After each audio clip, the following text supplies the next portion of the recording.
সকল প্রশংসার মালিককে, সকল ক্ষমতার উৎসকে। কেউ যেটা পারে না পারে কে, কেউ যেটা দেখে না দেখে কে, কেউ যেটা দেয় না দেয় কে? সে আল্লাহ রাব্বুল ইজ্জত ওয়াল জালালের দরবারে আমরা শুকর গুজার হচ্ছি। আমরা সবাই আওয়াজ করে পড়ে নিচ্ছি কালিমাতুশ শুকর, আলহামদুলিল্লাহ। গলা ছেড়ে দিয়ে আওয়াজ করে, প্রিয় লালমনিরহাটের ভাইয়ের আওয়াজ করে সবাই পড়ুন, রব্বানা লাকাল হামদ হামদান কাসীরান তাইয়্যিবান মুবারাকান ফীহি ইয়া রাব্বি লাকাল হামদু কামা ইয়ানবাগি লিজালালি ওয়াজহিকা ওয়া আযীমি সুলতানিকা। লাকাল হামদু বিল ঈমান, লাকাল হামদু বিল ইসলাম, লাকাল হামদু বিল কুরআন। আমরা আল্লাহ রাব্বুল ইজ্জত ওয়াল জালালের দরবারে শুকরিয়া জ্ঞাপনের পাশাপাশি আজকের এই প্রোগ্রামের ইন্তেজামিয়া কমিটি, ইসলামিক সোসাইটি লালমনিরহাটকে অন্তরের অন্তঃস্থল থেকে ধন্যবাদ জানাতে চাই, শুভেচ্ছা জানাতে চাই।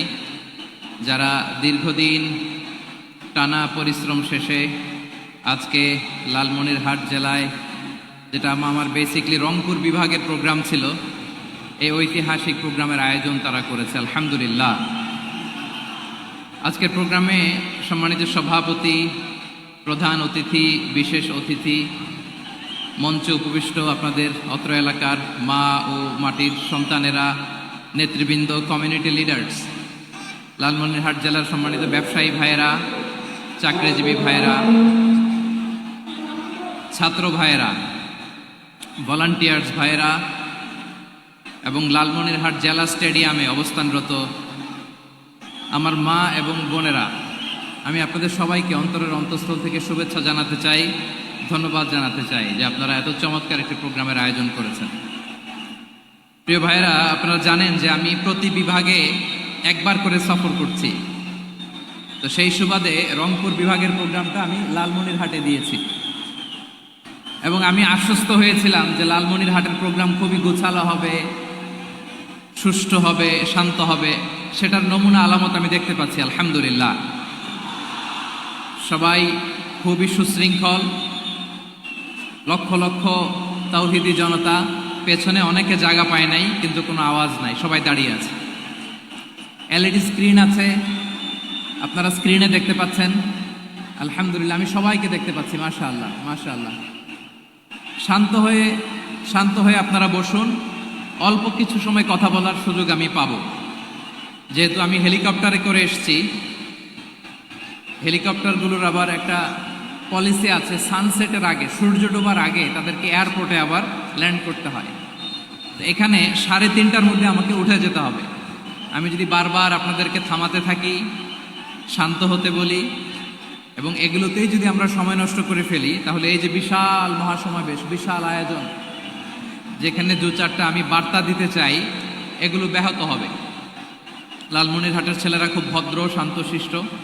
আসার পর থেকে আমাকে রিসিভ করা থেকে শুরু করে, স্টেজে আনা থেকে শুরু করে, এবং আলহামদুলিল্লাহ তরুণ জেনজি শ্রোতাদেরকে আমি দেখতে পাচ্ছি, তারা খুবই কোঅপারেটিভ। সহযোগিতা করার, কোঅপারেট করার, অ্যাসিস্ট করার মানসিকতা আমার ভাইদের আছে, আলহামদুলিল্লাহ আলহামদুলিল্লাহ।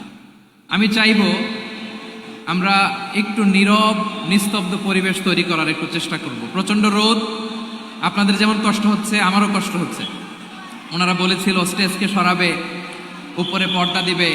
আমি বললাম দরকার নাই, যেই পরিস্থিতিতে আছি আমরা বসি, শান্ত হইতে হবে।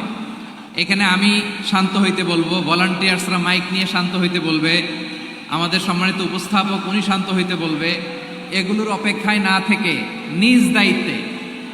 নিজ দায়িত্বে আমরা সবাই শান্ত থাকি, যাতে লালমনিরহাটের এই প্রোগ্রাম একটা ইতিহাস হয়ে থাকে বাংলাদেশে, ঠিক কিনা বলেন? যখন আমি সময় দিব, শাউট করতে বলবো, নয়েজ করতে বলবো, তখন নয়েজ করতে হবে আওয়াজ করে। আর যখন কথা বলবো তখন একেবারে চুপ থাকতে হবে, একেবারে চুপ। মাশাআল্লাহ, হ্যাঁ ঠিক আছে, একেবারে চুপচাপ থাকতে হবে।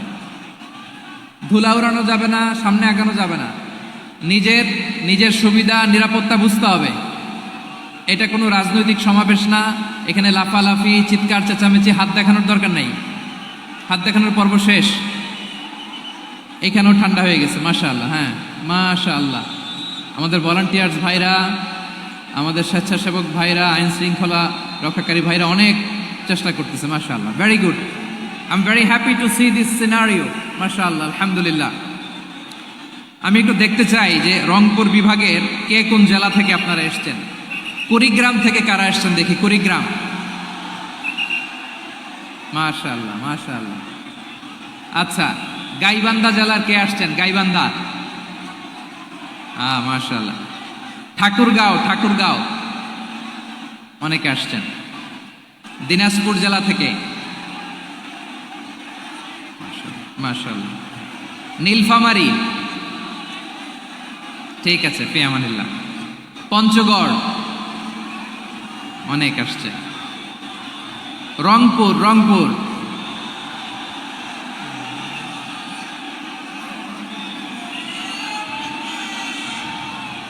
মাশাআল্লাহ, মাশাআল্লাহ, মাশাআল্লাহ, ঠিক আছে। লালমনিরহাটের কারা দেখি, লালমনিরহাট,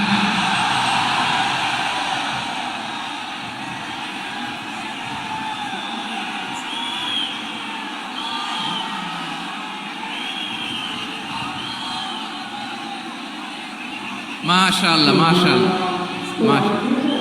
মাশাআল্লাহ, মাশাআল্লাহ,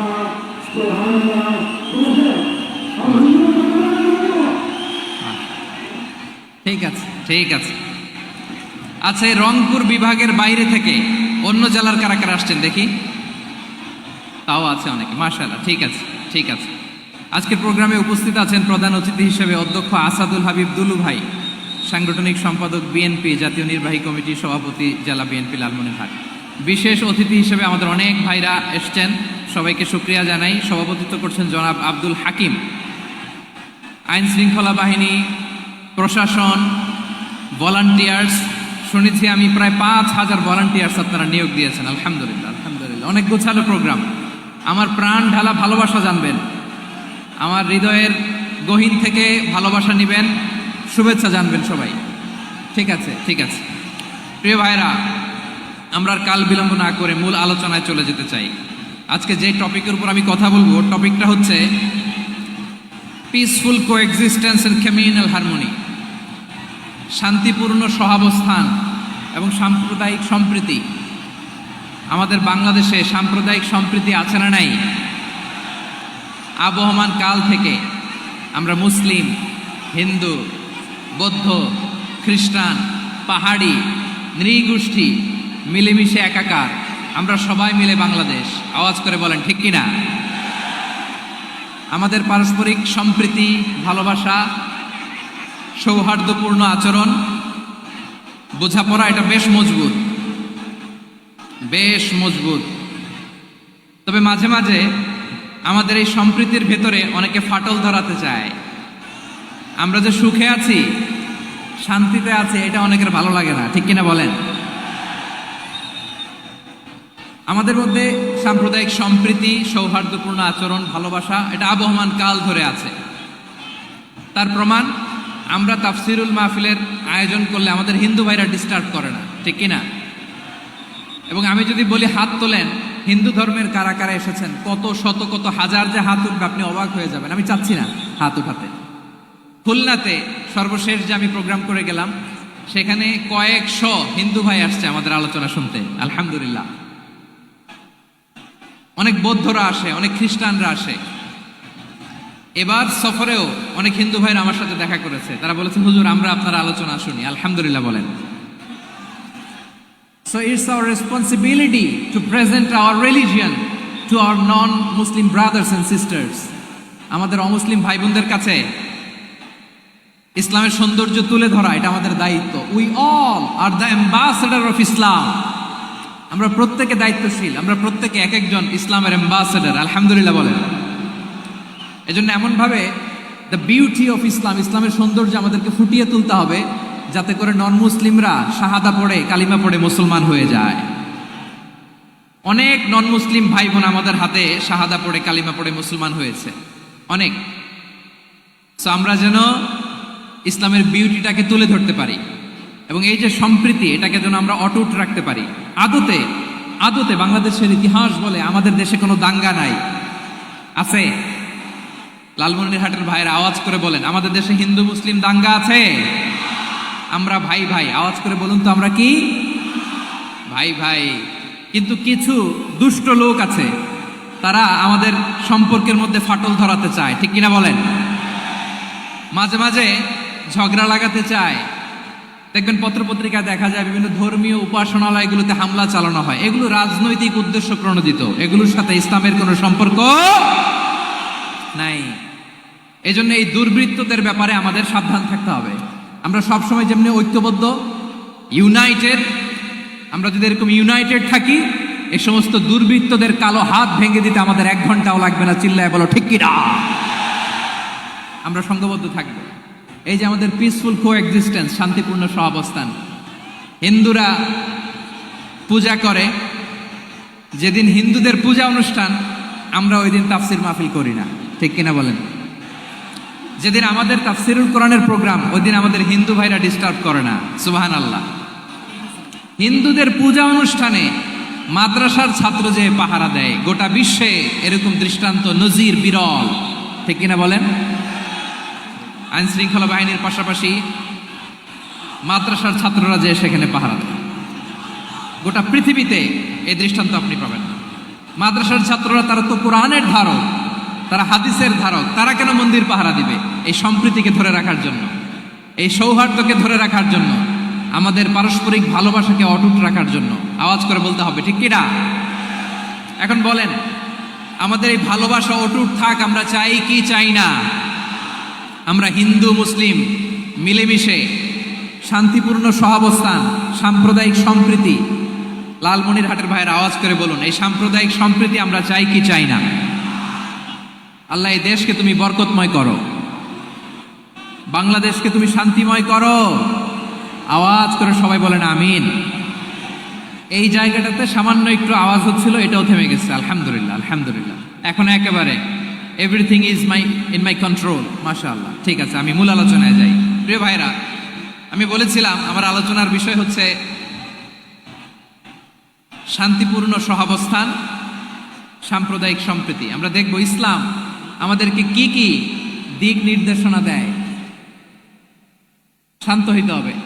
খরগোশের কানের মতো কান দুটো আমার দিকে করে রাখেন। আমি এখনো উঠে যাব, হাত নাড়ায় লাভ নাই, আমি উঠে যাব। তাকায় থাকো আর কান খাড়া, আওয়াজ হবে না। হ্যাঁ, মাশাআল্লাহ, মাশাআল্লাহ, ঠিক আছে। আমরা দেখব যে রাসূল সাল্লাল্লাহু আলাইহি ওয়াসাল্লাম এই পিসফুল কোএক্সিস্টেন্সের জন্য আমাদের কি শিখিয়েছেন, কি কি গাইডলাইন দিয়েছেন। আমরা 1, 2, 3, 4 করে এগুলো আপনাদের সাথে শেয়ার করব। আমি আপনাদের খেদমতে সূরাতুল আনআমের 108 নম্বর আয়াত তেলাওয়াত করেছি। এখানে আল্লাহ রাব্বুল ইজ্জা ওয়াল জালাল তিনি ইরশাদ করছেন, ওয়ালা তাসুব্বুল্লাযীনা ইয়াদউনা মিন দুনিল্লাহি ফায়াসুব্বুল্লাহা আদওয়ান বিগাইরি ইলম কাযালিকা যায়্যান্না লিকুল্লি উম্মাতিন আমালাহুম থুম্মা ইলা রাব্বিহিম মারজিউহুম ফায়ুনাব্বিউহুম বিমা কানু ইয়ামালুন। রব্বুল আলামিন বলেন, গোলাম ও আমার ইমানদার বান্দারা, শোনো শোনো। ও আমার বিশ্বাসী বান্দারা, শোনো শোনো। লা তাসুব্বুল্লাযীনা ইয়াদউনা মিন দুনিল্লাহ ফায়াসুব্বুল্লাহা আদওয়াম বিগাইরি ইলম। ও আমার বিশ্বাসী বান্দারা, যারা আল্লাহকে ব্যতি রেখে, আল্লাহকে বাদ দিয়ে অন্য উপাস্যকে ডাকে, দেবীর পূজা করে, দেবতাদের পূজা করে, তোমরা খবরদার তাদের গালি দিও না। আওয়াজ করে বলেন, কি দিও না? আল্লাহ বলেন, ও বিশ্বাসীরা শোনো, যারা আল্লাহকে বেছে রেখে দেবীর পূজা করে, অন্য উপাস্যের পূজা করে, তাদেরকে ডাকে, ওই দেবতাদেরকে তোমরা গালি দিও না। যদি ওই দেবতাদেরকে গালি দাও, তাহলে ভুলবশত, শত্রুতাবশত তারা তোমাদের রব আল্লাহকে গালি দেবে, ঠিক কিনা? তোমরা যদি তাদের দেবতাদের গালি দাও, ওরা রেগে তোমার আল্লাহরে গালি দিবে, তাহলে আল্লাহরে গালি খাওয়ানোর কারণ হয়ে গেলাম আমি, ঠিক কিনা বলেন?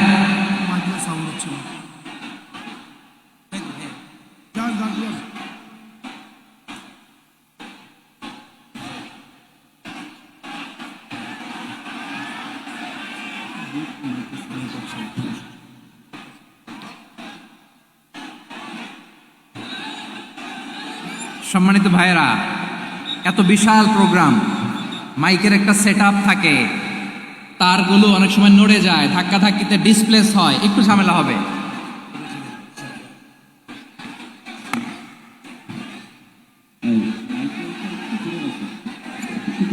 ব্যাস ব্যাস ব্যাস, হ্যাঁ ঠিক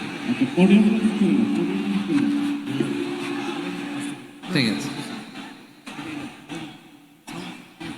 একটু একটু সমস্যা হবে মাঝে মাঝে, আপনারা শান্ত থাকলে, শান্ত থাকতে হবে। এইভাবে সাউন্ড নাই, এই নাই, এই বলতে বলতে আমার সময়ও নাই, উঠে যেতে হবে, এগুলো বোকামি। এই বিভাগীয় প্রোগ্রামগুলোতে যাই, চিৎকার চেঁচামেচি করে তোমরা আসো, সময় শেষ আমাকে উঠে যেতে হয়, আমরা তো বঞ্চিত হলাম। গুরুত্বপূর্ণ অনেক কথা শোনাবো তোমাদের, অনেক। প্রিয় ভাইরা, আপনারা শান্ত হয়ে বসুন, শান্ত হয়ে। রব্বুল আলামিন বলেন, খবরদার বিশ্বাসীরা, আল্লাহ ছাড়া যারা অন্যান্য উপাস্যদেরকে ডাকে, দেবতাদেরকে ডাকে, তাদেরকে তোমরা গালি দিও না। ওই সমস্ত দেবতাদেরকে যদি তোমরা গালি দাও, তাহলে তারা আল্লাহকে গালি দিবে, ঠিক কিনা বলে? আমরা দেবতাদের গালি দিলে ওরা আল্লাহকে গালি দিবে। রব্বুল আলামিন বলেন, খবরদার দেবতাদেরকে গালি দিও না, তাহলে ওরা তোমার রব আল্লাহরে গালি দেবে। প্রতিটি জাতির জন্য তাদের কাজকে আমি আল্লাহ সুশোভিত করে রেখেছি, তারা সবাই একদিন আমার কাছেই ফিরে আসবে। এরপর আমি রব্বুল আলামিন তাদের আমলনামা তাদেরকে জানিয়ে দেব। সুবহানাল্লাহ পড়ে। প্রিয় ভাইয়েরা, আল্লাহ তাআলা বলেছেন, খবরদার গালি দিও না। আদেশটা কার? আওয়াজ করে বলেন তো। হিন্দুদের দেবতা দেবদেবীদেরকে গালি দেওয়া যাবে না, আওয়াজ করে বলুন প্রিয় ভাইয়েরা, এই আদেশটা কার? এই আপনাদের গলার আওয়াজ। অন্য ধর্মের দেবতাদেরকে যে গালি দেওয়া যাবে না, এই আদেশটা কার? আরো জোরে বলুন, কার? গালি দিবেন কোন দেবতাকে? দিবেন? যদি দেন তাহলে ওরা আল্লাহরে গালি দিবে, তাহলে আল্লাহরে গালি খাওয়াইলো কে? আপনি, ঠিক কিনা বলেন? আমি আল্লাহকে গালি খাওয়ানোর কারণ হলাম, কারণ আমি যদি গালি না দিতাম ওরা আমার রবকে গালি দিত না। আওয়াজ করে বলেন ঠিক কিনা? তাহলে প্রিয় ভাইয়েরা, ইসলাম আমাদেরকে শিখায়, সূরাতুল আনআমের 108 নম্বর আয়াত থেকে আমরা বুঝলাম, কোনো ধর্মকে ছোট করা যাবে না। অন্য ধর্মকে ছোট করা মানে ইসলামকে ছোট করা। অন্য ধর্মের দেবতাকে গালি দেওয়া মানে আল্লাহকে গালি খাওয়ানো। আওয়াজ করে বলেন ঠিক কিনা? খবরদার, এটা করা যাবে না। আর অন্য ধর্মের দেবতাকে যদি আপনি গালি দেন, ওরা ইসলাম থেকে দূরে সরে যাবে। যাও ইসলামের প্রতি আকৃষ্ট হয়েছিল, আর কোনোদিন ইসলামের ধারে কাছে আসবে না। আওয়াজ করে বলেন ঠিক কিনা? এজন্য কখনো কোনোদিন অন্য ধর্মের দেবতাদেরকে গালি দেওয়া যাবে না। অন্য ধর্মের কোনো দেবতাদেরকে আমরা গালি দিব না, গালি দিব না, বরং ইসলামের beauty, the beauty of Islam, ইসলামের সৌন্দর্যকে আমরা তুলে ধরব। আমরা যদি বিশ্বনবী সাল্লাল্লাহু আলাইহি ওয়াসাল্লামের জীবনের দিকে তাকাই, তাহলে আমি দেখব বিষ্ণু ইসা ইসলাম মক্কাতে কিংবা মদিনাতে অন্য ধর্মের লোকদের সাথে খুব পিসফুলি লাইফ লিড করেছেন। হোক মুশরিক, হোক খ্রিস্টান, হোক ইহুদি, বিশ্বনবী সবার সাথে মিলেমিশে ছিলেন। আলহামদুলিল্লাহ বলেন। ইসলাম হচ্ছে পিসফুল রিলিজিয়ান। অন্য ধর্মের প্রতি সহনশীলতার সবক ইসলাম আমাদেরকে দেয়। কিন্তু প্রতিটি মুসলিমের এটা মনে রাখতে হবে, আল্লাহর কাছে পছন্দনীয় গ্রহণযোগ্য ধর্ম, জীবনাদর্শ একটি, সেটা হচ্ছে ইসলাম। আওয়াজ করে বলেন সেটা কি? লালমনিরহাটের ভাইয়েরা আওয়াজ করে বলুন, আল্লাহর কাছে মনোনীত ধর্ম একটি, সেটা কি? এজন্য রব্বুল আলামিন বলেন, ইন্নাদ-দীনা ইনদাল্লাহিল ইসলাম, আল্লাহর কাছে মনোনীত গ্রহণযোগ্য অ্যাকসেপ্টেড ধর্ম মতাদর্শ একটা, সেটা হলো ইসলাম। ইসলাম ছাড়া অন্য কোনো ধর্ম যদি কেউ তালাশ করে, তার ওই ধর্ম আল্লাহ গ্রহণ করবে না। ওমাইয়াবতাগি গায়রাল ইসলামি দীনান ফালাই ইউকবালা মিন ওয়া হুয়া ফিল আখিরাতি মিনাল খাসিরিন।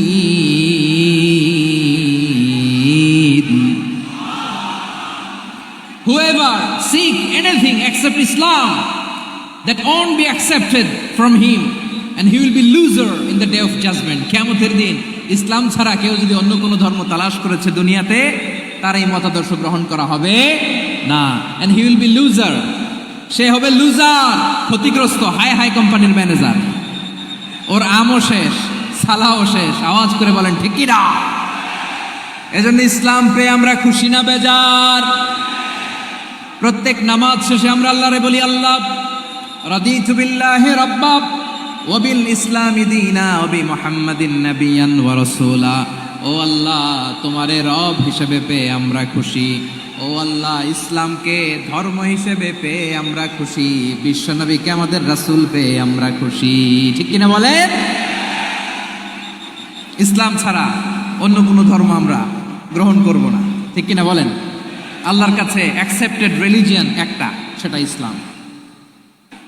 তো বিশ্বনবী সাল্লাল্লাহু আলাইহি ওয়াসাল্লাম মক্কাতে কিংবা মদিনাতে খুব পিসফুলি এক্সিস্ট করেছেন, যে কোনো ধর্মের সাথে মিলেমিশে চলেছেন। তার প্রমাণ আমরা যদি রাসূল সাল্লাল্লাহু আলাইহি ওয়াসাল্লামের বায়োগ্রাফির দিকে তাকাই, তাহলে দেখব তিনি মুশরিকদের সাথে পিস ট্রিটি করেছেন, শান্তি চুক্তি, পিস ট্রিটি, পিস এগ্রিমেন্ট। আপনারা হুদাইবিয়ার সন্ধির নাম শুনেছেন? আমার লালমনিরহাটের কলিজার টুকরা ভাইয়েরা, হুদাইবিয়ার সন্ধির নাম আপনারা শোনেন নাই? ষষ্ঠ হিজরিতে বিষ্ণু ঈসা ইসলাম মুশরিকদের সাথে এই ট্রিটি করেছেন, চুক্তি। কাদের সাথে? মুশরিকদের সাথে। আমরা তো মুসলমান বসতে পারি না, আমরা দুই মুসলিম ভাই একসাথে বসে চা খেতে পারি না, গল্প করতে পারি না। বিষ্ণু ঈসা ইসলাম মুশরিকদের সাথে ট্রিটি করেছেন, হুদাইবিয়ার সন্ধি। এই সন্ধির আগে মক্কা থেকে কেউ মদিনায় যেতে পারে না, মদিনা থেকে কেউ মক্কায় যেতে পারে না। কিন্তু এই সন্ধির পরে ট্রাফিক স্বাভাবিক হয়ে গেল। মক্কার লোকেরা মদিনায় আসতে পারে, মদিনার লোকেরা মক্কায় আসতে পারে। এটাকে বলে সুলহ Hudaybiyyah, the peace agreement of Hudaybiyyah, শান্তি চুক্তি। আমরা পৃথিবীতে এখন অনেক শান্তি চুক্তির নাম শুনি, এগুলো সব the piece treaty of Hudaibiya থেকে কপি করা। আল্লাহু আকবার। তাহলে বিশ্বনবী সাল্লাল্লাহু আলাইহি সাল্লাম তিনি যে শান্তিপূর্ণ সহাবস্থানে বিশ্বাসী ছিলেন, মুসলমানেরা যে অন্য ধর্মের প্রতি সহনশীল, তার প্রমাণ হচ্ছে এই পিস ট্রিটি। শুধু তাই নয়, মাইকের সাউন্ডটা একটু বাড়াই দিতে হবে, খুব দুর্বল, একটু মজবুত করতে হবে, আর একটু ক্লিন করতে হবে, আর সবগুলা জায়গায় সাউন্ড যাচ্ছে কিনা একটু ক্রস চেক করতে হবে। হ্যাঁ, পাবেন দিচ্ছে mike operator, is trying his level best, দিচ্ছে। মাইক অপারেটর যিনি আছেন, প্রতিটি জায়গায় প্রতিটি সাউন্ড বক্সে যেন আওয়াজ পাওয়া যায়, একটু ক্রস চেক করেন, সাউন্ডটাকে একটু স্ট্রং করে দেন। হ্যাঁ, ঠিক আছে, মাশাআল্লাহ। এদিকে তাকান, এদিকে। মক্কার পার্ট গেল, পিস এগ্রিমেন্ট করলেন, শান্তি চুক্তি। বিষ্ণু ঈসা ইসলাম মদিনায় যে কি করলেন? মদিনায় যে বিষ্ণু ঈসা ইসলাম মদিনা চার্টার করলেন, মদিনা সনদ, সাহিফাতুল মদিনা, এটার বলে মদিনা চার্টার।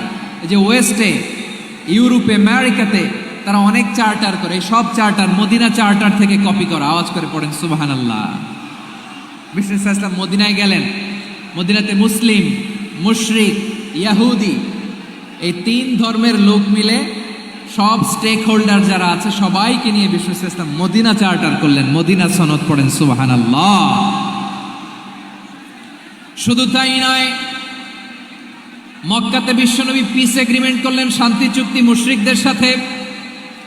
মদিনাতে যে বিশ্বনবী মদিনা চার্টার করলেন, মদিনা সনদ করলেন ইহুদিদের সাথে। আবার মদিনাতে বিশ্বনবী ইহুদিদের সাথে পিস ডায়ালগ করলেন, ইন্টারফেথ ডায়ালগ করলেন, আন্তধর্মীয় সংলাপ করলেন, যেই সংলাপের মূল ভিত্তি ছিল তাওহীদ। মূল ভিত্তি ছিল কি? তাওহীদ। বিশ্বনবী ইহুদিদেরকে ডাকলেন, আহ্বান করলেন, কুল ইয়া আহলাল কিতাবি তাআলাউ ইলা কালিমাতিন সাওয়াইন বাইনানা ওয়া বাইনাকুম আল্লা না'বুদা ইল্লাল্লাহ ওয়া লা নুশরিকা বিহি শাইআন ওয়া লা ইয়াত্তাখিযা বা'দুনা বা'দান আরবাবাম মিন দুনিল্লাহ فإن تولوا فقل বিআন্না মুসলিমুন। সুবহানাল্লাহ পড়েন। বিশ্বনবী মদিনার ইহুদিদের ডেকে বললেন, ও ইহুদিরা শোনো শোনো, আসো এমন একটা আদর্শের প্রশ্নে আমরা একত্রিত হই যে আদর্শের প্রচার তোমাদের নবীরাও করেছে, আমিও করি। যে আদর্শের কথা তোমাদের পবিত্র ধর্মগ্রন্থগুলোতে আছে, আমার কোরআনেও আছে, সেটা হলো তাওহীদ। আমরা এক আল্লাহ ছাড়া কারো ইবাদত করব না, আল্লাহর সাথে কাউরে শরীক করব না, আল্লাহ ছাড়া কাউরে রব মানব না। পড়েন সুবহানাল্লাহ। তাহলে আমার প্রিয় লালমনিরহাটের ভাইরা, মদিনাতে যেয়ে তিনি মদিনা চার্টার করলেন, মদিনা সনদ, পিস ডায়ালগ করলেন, শান্তির সংলাপ, ইন্টারফেথ ডায়ালগ করলেন, আন্তধর্মীয় সংলাপ, যার ভিত্তি ছিল তাওহীদ। সুবহানাল্লাহ পড়েন। তাহলে অন্য ধর্মের প্রতি সব সময় ইসলাম সহনশীল, টলারেন্স। যদি আপনি দেখতে চান ইসলামের নবী বিশ্ব নবীর দিকে তাকান, ঠিক কিনা বলেন? আমরা তো সংখ্যালঘুদের রাইটস প্রোটেক্ট করার জন্য কত আইন বানাই, কত বৈঠক করি, কত সংবাদ সম্মেলন করি। বিষ্ণু সাল্লাল্লাহু আলাইহি ওয়াসাল্লাম সংখ্যালঘুদের রাইটসের ব্যাপারে, অধিকারের ব্যাপারে যে কথা বলেছেন, শুনলে আপনি অবাক হয়ে যাবেন।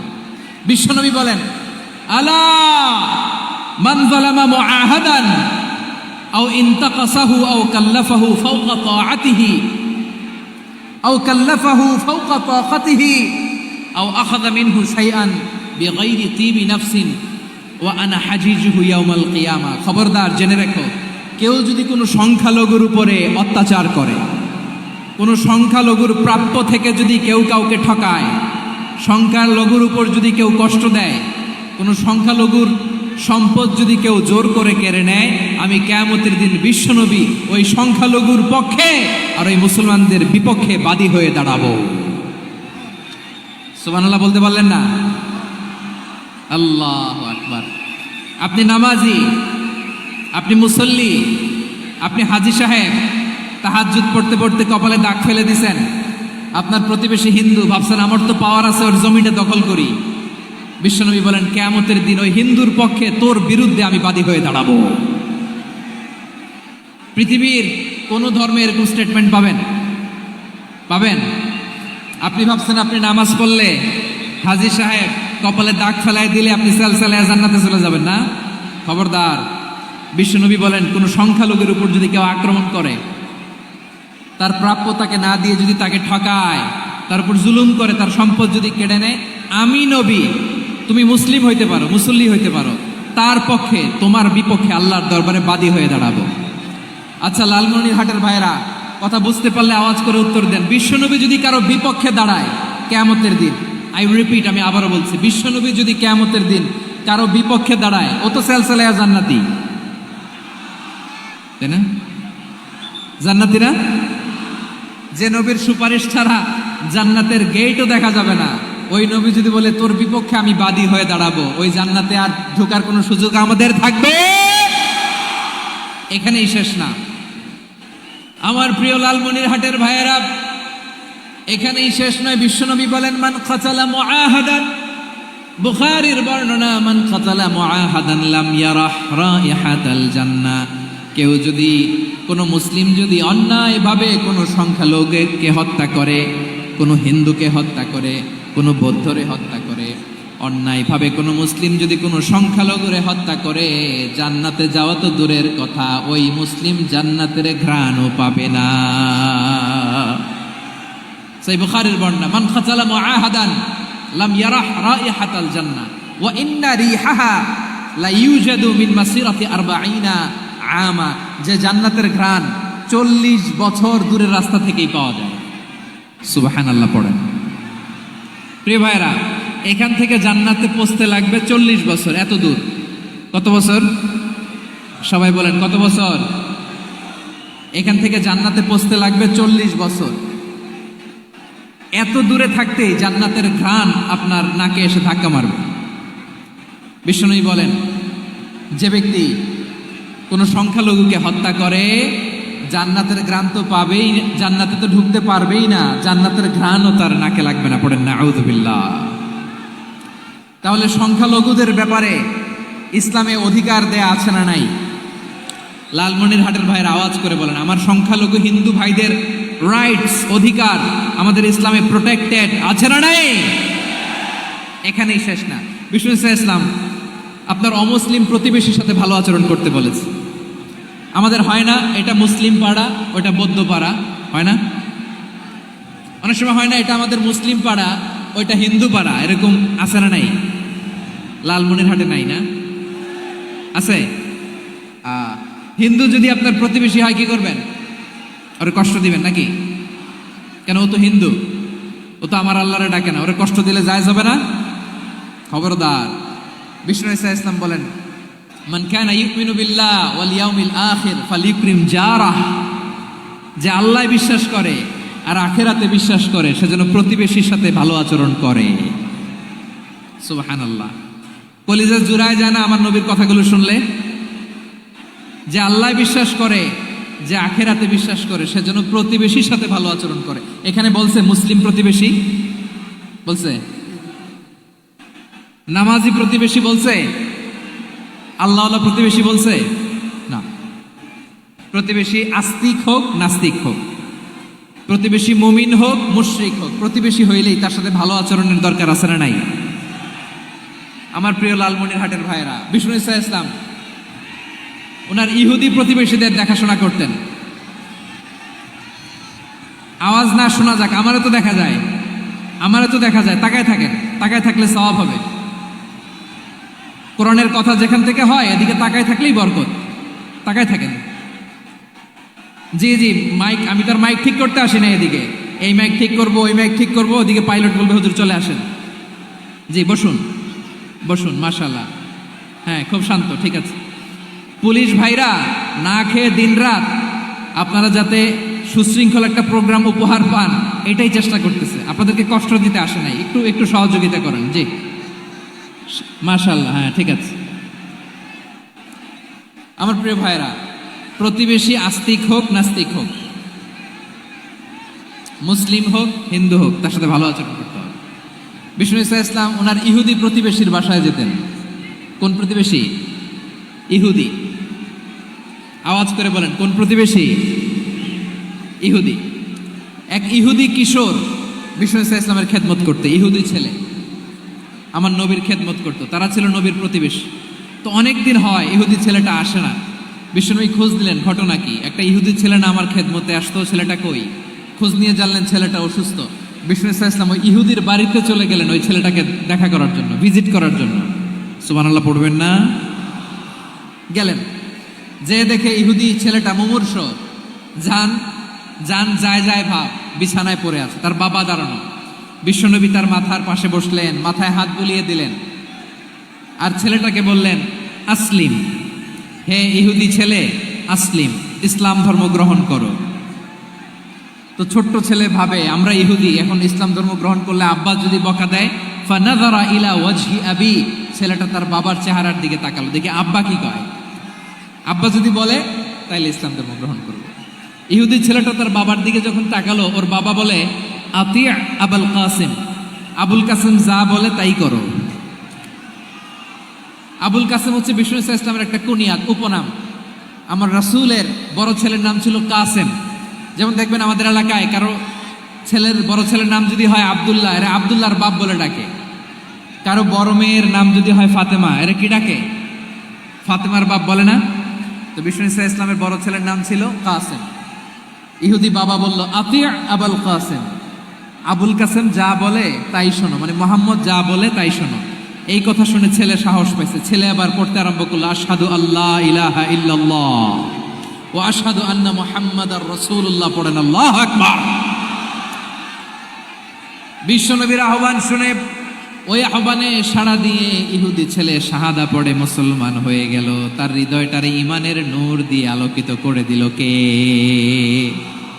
প্রিয় ভাইরা, এবার রাসূল সাল্লাল্লাহু আলাইহি ওয়াসাল্লাম বের হয়ে আসলেন ঘর থেকে, আর বললেন আলহামদুলিল্লাহিল্লাযী আনকাযাহু মিনান নার, প্রশংসা সে আল্লাহর যে আল্লাহ জাহান্নামে চলে যাচ্ছিল প্রায় এমন একটা লোককে মুহূর্তের মধ্যে কালেমায়ে শাহাদাতের বদৌলতে জান্নাতি বানায় দিলেন। আওয়াজ করে পড়েন সুবহানাল্লাহ।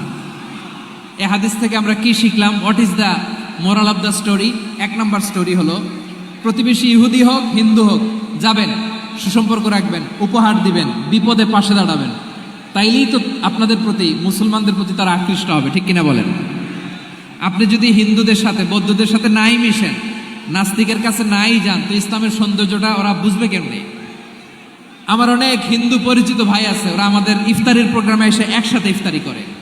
অনেক মদখোর আমার সাথে বসে একসাথে ডিনার করে, হাফ প্যান্ট পরা, গলায় স্বর্ণের চেইন, হাতে স্বর্ণের ব্রেসলেট, আইসা আমার সাথে ডিনার করছে, আছে এরকম। গাঁজাখোর, আমি বলি আসো, welcome, welcome to my dinner, আসো বসো। বসলেই তো আমি ওর ডিএনএ, চিন্তার ডিএনএ চেঞ্জ করে দেওয়ার সুযোগ পাবো, চিল্লায় বলো ঠিক কি না? আসতে হবে আমার কাছে। Our door is open, the door of Islam is open 24/7। সব সময় আমাদের ইসলামের দরজা আমার অমুসলিম ভাইদের জন্য খোলা আছে না নাই?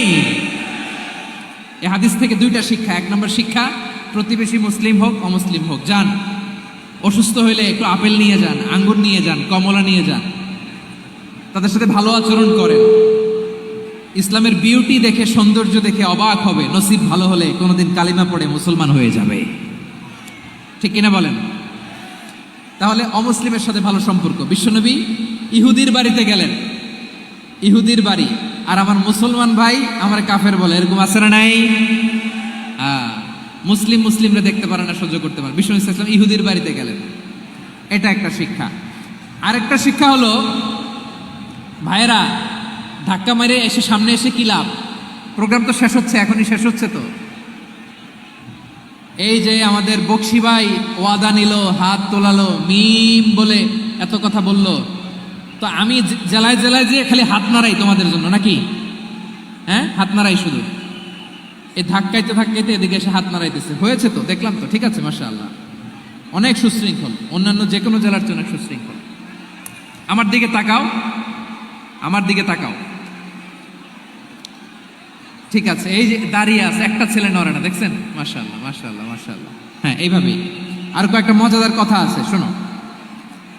এই হাদিস থেকে আমাদের শিক্ষা হলো, আমার প্রতিবেশী যেই ধর্মের হোক আমি সম্পর্ক রাখবো। অসুস্থ হলে যাব, কি বলেন ভাইরা? যাবেন না? যাবেন না আপনারা? আচ্ছা, 2 নম্বর শিক্ষা হলো, বিষ্ণু ইসা ইসলামের খাদেম ছিল ইহুদি, এতদিন খেদমত করলো, একদিনও বিশ্বনবী ওরে কালিমার দাওয়াত দেয় নাই। কারণ কি? বিশ্বনবী একটা ভালো সময়ের অপেক্ষা করতেছিলেন, প্রপার টাইমিং। দাঈর কাজ হচ্ছে দাঈ ইলাল্লাহ, সে হচ্ছে সুযোগ সন্ধানী। দাঈ সুযোগ খোঁজে, কখন দাওয়া দিলে ব্যাটে বলে হবে, ঝুপ বুঝে কোপ মারে, ঠিক কিনা বলেন? বিষ্ণু ইসলাম ভালো সময়ের অপেক্ষা করতেছিলেন, দেখি ভালো সময় আসুক, আসুক, আসুক, আসুক। আস্তে আস্তে এমন সময় আসছে, ছেলে এবার মুমূর্ষ।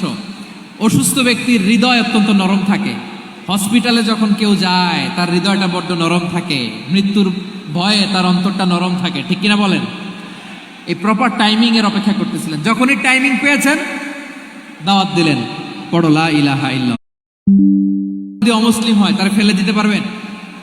পারবেন? সমস্ত হিন্দু ভাইয়েরা মুসলিম হয়েছ, তোমাদের মা বাবা এখনো মুসলমান হয় নাই, তাদের সাথে ভালো আচরণ করতে হবে। আপনাদের খেদমত নিজে করতে হবে, অথবা খেদমতের ব্যবস্থা করাই দিতে হবে।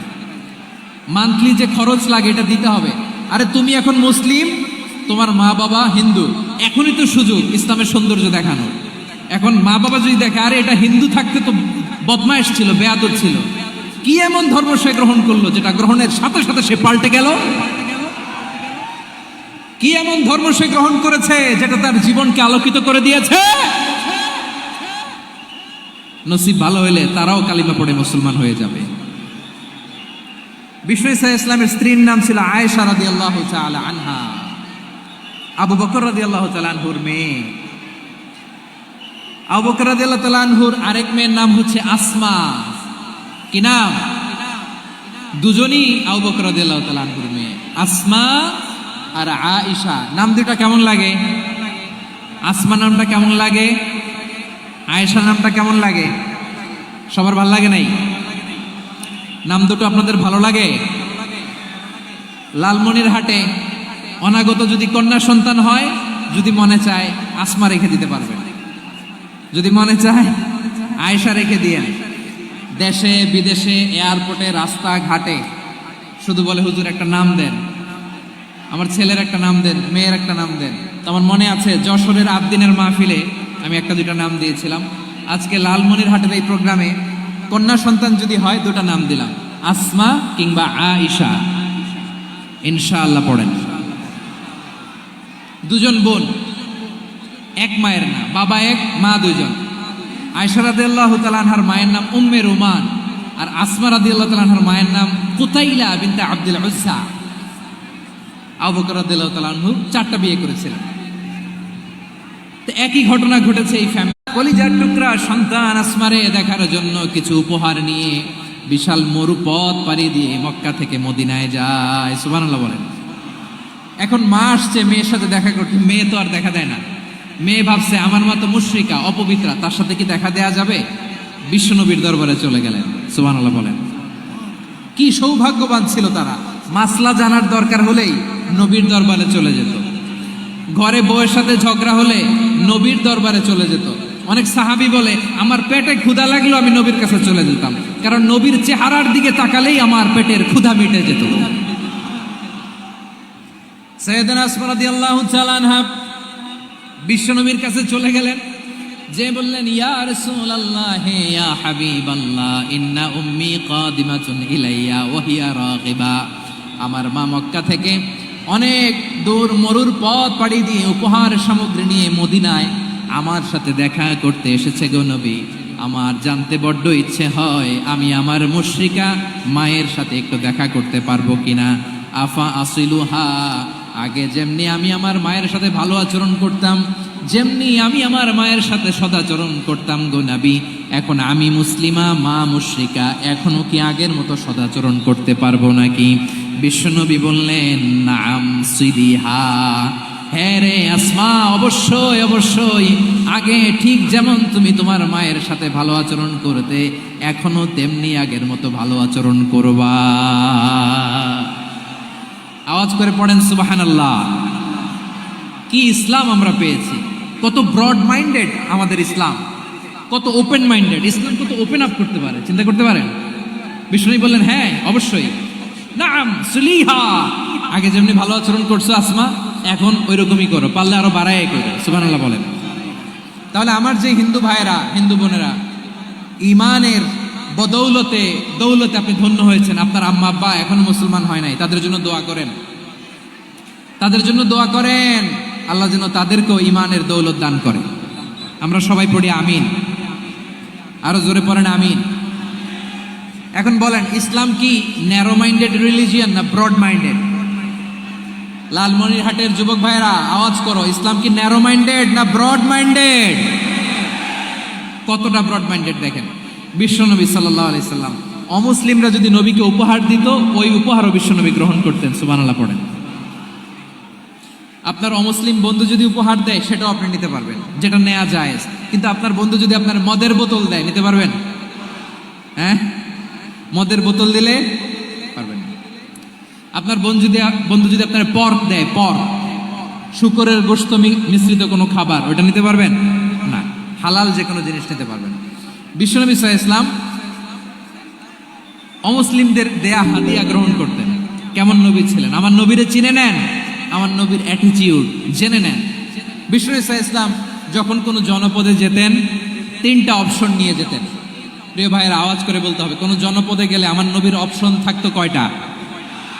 আমার মতো 3 আঙ্গুল উঁচু করে দেখান আর বলুন আমার নবী কোনো জনপদে গেলে কয়টা অপশন নিয়ে যেতেন?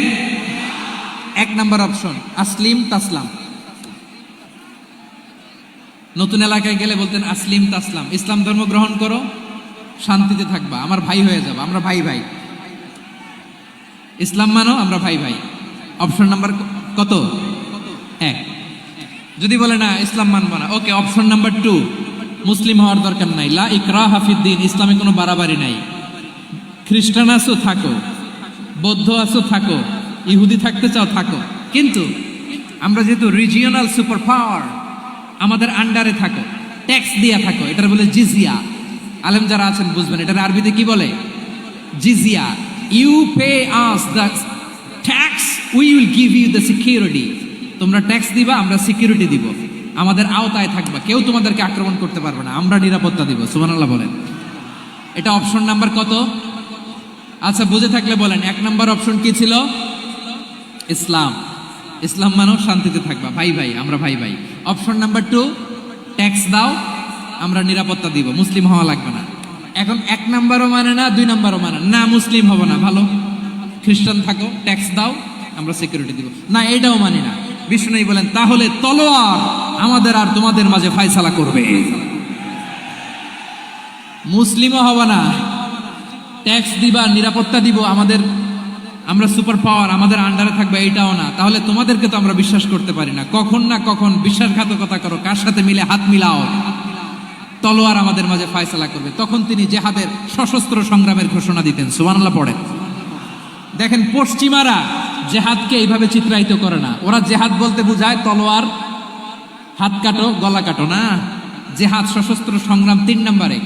অধিকাংশ ক্ষেত্রেই বিশ্বনবীর সুন্দর আচরণ দেখে, আরে আমার নবীর যে নুরানি চেহারা, অনেকে তো কেবল সিরেফ চেহারাটা দেখেই কালিমা পড়ে মুসলমান হয়ে গিয়েছে। যারা মুসলিম হয় নাই তারা তাদের ইসলামেই বলবৎ ছিল, ট্যাক্স দিয়ে ইসলামের আন্ডারে ছিল। যারা এটাও মানে নাই ওইটাও মানে নাই, তাদের বিরুদ্ধে জেহাদ। বিষ্ণু ইসলাম 7ম হিজরিতে যখন খায়বার বিজয়ের পরে ইসলাম রিজিওনাল সুপার পাওয়ার হিসেবে আত্মপ্রকাশ করলো, বিশ্বনবী চিঠি লিখলেন অন্যান্য সুপার পাওয়ারের কাছে, রাষ্ট্রীয় চিঠি লেখে এক রাষ্ট্রপ্রধান আরেক রাষ্ট্রপ্রধানের কাছে, ঠিক কিনা বলেন? জানেন না আপনারা? এই যে 24-এর ছাত্র নাগরিক অভ্যুত্থানে, এই অভ্যুত্থান যখন শুরু হয়, আমি তখন সাউথ আফ্রিকাতে, একটা স্ট্যাটাস দিয়েছিলাম, কোটা নয় গোটা দেশ সংস্কার করা লাগবে। শুধু বাংলাদেশ নয়, সারা বিশ্বের বাংলা ভাষাভাষী লোকেরা এই আন্দোলনের সাথে সমর্থন তারা করেছে, এটাকে সাপোর্ট করেছে, তারা সমর্থন দিয়েছে। আমাদের ইউনাইটেড আরব আমিরাতের বাংলাদেশি ভাইয়েরা, তারা সেখানে রাস্তায় নেমে এসেছিল, জানেন?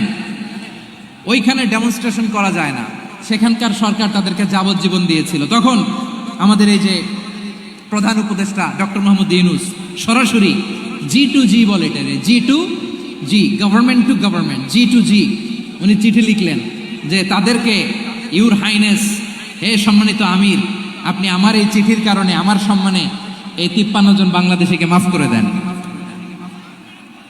এই চিঠির বদৌলতে বেকসুর খালাস পেয়ে গিয়েছিল আমাদের ভাইরা। জানেন না এই ঘটনা আপনারা? তাহলে গভর্নমেন্ট টু গভর্নমেন্ট চিঠি দেওয়া হয়। 7ম হিজরিতে বিষ্ণু ইসলাম সব সুপার পাওয়ারের কাছে চিঠি দিলেন, রোমান সম্রাটের কাছে, পারস্য অধিপতির কাছে, মিশরের অধিপতির কাছে, সবার কাছে চিঠি লিখলেন। চিঠির ভাষা ছিল এরকম, মিন মুহাম্মাদিন রাসূলিল্লাহ ইলা মুকাওকিস আযীমিল কিবত, মুহাম্মদ রাসূলুল্লাহর পক্ষ থেকে মিশরের বাদশার কাছে, আসলিম তাসলাম, ইসলাম মানো শান্তিতে থাকবা, সালামুন আলা মান ইত্তাবা আল হুদা, শান্তি তার জন্য যে হেদায়েতের অনুসরণ করে। সুবহানাল্লাহ পড়েন। তো এই চিঠি অনেকে ভালোভাবে রিসিভ করেছে, অনেকে এই চিঠি পাওয়ার পরে নবীর কাছে আবার ইন রিটার্ন উপহার পাঠিয়েছে। কি পাঠিয়েছে? উপহার। মিশরের বাদশা মুকাওকিস, তিনি বিশ্বনবীকে বিশাল এক উপহারের ডালি পাঠিয়েছেন। মিশরের বাদশা মুকাওকিস ছিলেন ধর্মে খ্রিস্টান। লালমনিরহাটের ভাইয়েরা আওয়াজ করে বলেন, মিশরের বাদশা ধর্মে কি ছিল? খ্রিস্টান। কি উপহার দিয়েছিল আমার নবীকে? শুনতে মনে চায়? আওয়াজ নাই লালমনিরহাটের গলায়, শুনতে মনে যায়? 1000 স্বর্ণ মুদ্রা, 1000 স্বর্ণ মুদ্রা। 2টা খ্রিস্টান দাসী, একজনের নাম মারিয়া বিনতে শামউন আল কিবতিয়া, আর একজনের নাম সিরিন বিনতে শামউন আল কিবতিয়া। একজন খ্রিস্টান দাস 20 থান কাপড় জামা বানানোর জন্য, আমরা নবী যেন সেলাই করে জামা বানাতে পারে, এজন্য 20 থান কাপড়, 20 থান ফাইন গার্মেন্ট। সুবহানাল্লাহ পড়বেন না? এরপরে একটা গাধা, যেটার নাম ছিল উফাইর, আর একটা খচ্চর, এটার নাম ছিল দুলদুল। খচ্চর চিনেন? গাধা আর ঘোড়ার ক্রসিং এ যে প্রাণীটা দুনিয়াতে আসে, ওটার খচ্চর বলে। তো এই যে সুপার পাওয়ার খ্রিস্টান বাদশার কাছে নবী চিঠি লিখলেন, ওই খ্রিস্টান বাদশা আমার নবীকে উপহার দিল। বিশ্বনবী এই উপহারগুলো সানন্দে গ্রহণ করেছে। সুবহানাল্লাহ পড়বেন না? তাহলে অমুসলিম কেউ যদি আপনাকে উপহার দেয়, হালাল উপহার হলে আপনি গ্রহণ করতে পারবেন। অনুরূপভাবে পারস্যের বাদশাহ, রোম সম্রাট বিশ্বনবীকে উপহার পাঠিয়েছেন। আমার নবী সবগুলো উপহার গিফট গ্রহণ করেছেন। সুবহানাল্লাহ বলেন। তাহলে প্রিয় লালমনিরহাট, আওয়াজ করে বলুন, ইসলাম কি ন্যারো মাইন্ডেড রিলিজিয়ন না ব্রড মাইন্ডেড? আম্মাজান আয়েশার কাছে মাসালা জানতে চায় মেয়েরা। হে আম্মাজান, অগ্নি উপাসকেরা তাদের ঈদের দিন নওরোজের সময় আমাদেরকে পাখি দেয়, নেওয়া যাবে? উনি বললেন, ওরা জবাই করে দিলে নেওয়া যাবে না, কিন্তু ওরা যদি ফলমূল এরকম খাবার দেয় এগুলো নেওয়া যাবে। তার মানে অমুসলিমদের দেয়া উপহার এটা গ্রহণ করা যায়। সুবহানাল্লাহ বলেন। শুধু তাই নয়, বিষ্ণু ঈসা ইসলাম অমুসলিমদের সাথে আর্থিক লেনদেনও করেছেন, ফিনান্সিয়াল ডিলিং করেছেন। অমুসলিমদের সাথে প্রয়োজনে আপনি ফিনান্সিয়াল ডিলিং করতে পারবেন। আমরা প্রায় দেখি বাজারের মিষ্টির দোকানগুলো আমার হিন্দু ভাইদের। লালমনিরহাটে মিষ্টির দোকান, দইয়ের দোকান কারা চালায়? হিন্দুরা চালায় না। তারপরে যে বারবার শপ, চুল কাটে যে নাপিত, অধিকাংশ নাপিতের দোকানে কারা? আমার হিন্দু ভাইরা। তা আপনি চুল কাটতে পারবেন কিনা বলেন? পারবেন। তার দোকান থেকে দই মিষ্টি কিনতে পারবেন কিনা? হ্যাঁ, আমার মুসলিম ভাইয়ের দোকান থাকলে ওইটারে আমি বেশি প্রায়োরিটি দিব, ঠিক কিনা? কিন্তু যদি তাদের সার্ভিস নিতে চান, প্রোডাক্ট নিতে চান, পারবেন। তার দলিল সহিহ বুখারী, আম্মা জান আয়েশা রাদিয়াল্লাহু তাআলা আনহা বলেন, ইশতারা রাসূলুল্লাহ সাল্লাল্লাহু আলাইহি ওয়াসাল্লাম মিন ইয়াহুদিয়িন তুআমান ওয়া রাহানাহু দিরআহু মিন হাদিদ। রাসূল সাল্লাল্লাহু আলাইহি ওয়াসাল্লাম এক ইহুদির কাছ থেকে, কার কাছ থেকে? সবাই বলে নাই, কার কাছ থেকে? আমার নবী, পেয়ারা নবী এক ইহুদির কাছ থেকে জব কিনেছিল। জব, বার্লি, যেটা দিয়ে রুটি বানায়। ওই জবের দাম দেওয়া টাকা পয়সা নবীর কাছে ছিল না। ফলে নবী ওনার একটা পোশাককে মর্গেজ রেখেছিলেন, মর্গেজ, বন্ধক, যে এখন এটার দাম দিতে পারবো না, কয়েক কেজি বার্লি নিয়ে যাই আর বন্ধক হিসেবে আমার জামাটা রেখে গেলাম, যেই দিন দাম দিব ওই দিন জামাটা ছুটায় নিয়ে যাব। সুবহানাল্লাহ পড়বেন না? বাকিতে নিছিলেন, বাকিতে। দিরআহু মিন হাদিদ, লোহার তৈরি বর্ম, মানে যুদ্ধের পোশাক, লোহা দিয়ে বানানো। বিষ্ণুনবী বললেন, কয়েক কেজি জব দাও, টাকাটা পরে দিব, এখন টাকা নাই, বন্ধক হিসেবে, মর্গেজ হিসেবে আমার জামা রেখে গেলাম, যখন টাকা দিব জামা ছুটায় নিব। আওয়াজ করে বলতে হবে সুবহানাল্লাহ। এ থেকে বোঝা গেল অমুসলিমদের সাথে ফিনান্সিয়াল ডিলিং করা যায়, অর্থনৈতিক লেনদেন করা যায়, কেনাবেচা করা যায়, প্রোডাক্ট কেনা যায়। এমনকি আমাদের মসজিদে নববীতে বারান্দায় আপনারা একটা অটোমেটিক ফ্লাইং আমব্রেলা দেখছেন? সূর্য যখন বাড়ে মসজিদে নববীর বারান্দায়, ইয়ার্ডের মধ্যে অটোমেটিক্যালি কিছু আমব্রেলা আছে, শাঁ করে খুলে যায়, আর সূর্যের তাপ লাগে না। আবার সন্ধ্যাবেলায় এই আমব্রেলাগুলো ওরা ক্লোজ করে ফেলে। দেখেন নাই না? দেখছেন? এই মসজিদে নববীকে সর্বোচ্চ উন্নত মানের কনস্ট্রাকশন ইনফ্রাস্ট্রাকচার ডেভেলপ করার জন্য কর্তৃপক্ষ কিছু অমুসলিম ইঞ্জিনিয়ারের, ডিজাইনারের সহায়তা নিয়েছিল। সুবহানাল্লাহ বলেন। কোন দলিলের ভিত্তিতে? এই দলিলের ভিত্তিতে যে বিষ্ণু ঈসা ইসলাম অমুসলিমদের সাথেও লেনদেন করেছেন। আওয়াজ করে বলতে হবে আল্লাহু আকবার। শুধু তাই নয়, ইন কেস অফ ইমার্জেন্সি, প্রয়োজনে ইসলামের খাতিরে, ইসলামকে সামনের দিকে এগিয়ে নিয়ে যাওয়ার জন্য অমুসলিমদের সাপোর্ট নেওয়া জায়েজ আছে। সুবহানাল্লাহ বলেন। অমুসলিমদের সাপোর্ট নেয়া, তাদের থেকে অর্থ নেয়া, পলিটিক্যাল সাপোর্ট, পলিটিক্যাল অ্যাসাইলাম নেওয়া জায়েজ আছে। আমাদের অনেক বিশ্ববরেণ্য দায়ীরা আমেরিকায় অস্থায়ীভাবে অ্যাসাইলাম নিয়ে থাকে, নিজের দেশে গেলে ফাঁসিতে ঝুলাই দিবে। যুগ যুগ ধরে দায়ীদের উপরে এরকম অত্যাচার আর নির্যাতন আছে না নাই? মিশরের অনেক দায়ীরা পাশ্চাত্যে যেয়ে থাকে। এই যে তারা পলিটিক্যাল অ্যাসাইলাম নিয়ে থাকে, রাজনৈতিক আশ্রয়, এটা জায়েজ আছে না? এটা যে জায়েজ আছে তার প্রমাণ স্বয়ং বিশ্বনবী সাল্লাল্লাহু আলাইহি ওয়াসাল্লাম পলিটিক্যাল সাপোর্ট নিয়েছিলেন অমুসলিমদের কাছ থেকে। সুবহানাল্লাহ বলেন। খুব মজাদার একটা ঘটনা, শুনবেন? আপনাদের আগ্রহ দেখে তো মনে হয় না শোনার ইচ্ছা আছে।